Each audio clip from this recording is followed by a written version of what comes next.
সম্মানিত জয়পুরহাটের মা ও বোনেরা, আসসালামু আলাইকুম।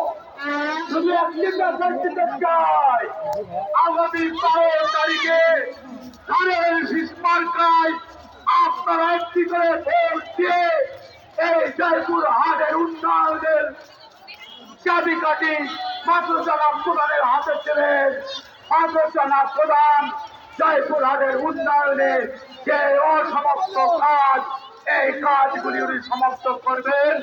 বিশেষ করে সমাজের মানুষকে আহ্বান জানাবো, আসুন দেশ নায়ক তারেক রহমানের নেতৃত্বে আমরা বাংলাদেশে আগামীতে সমৃদ্ধ বাংলাদেশ গড়ার লক্ষ্যে তাদের শীষে ভোট দিব।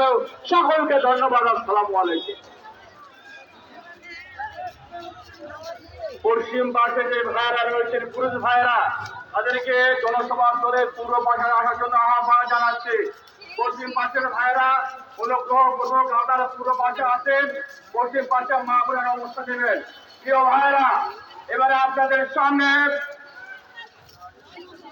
বিজয়ের মার্কা আছে, মাসুদ রানার মার্কা আছে, তারেক রহমানের মার্কা আছে।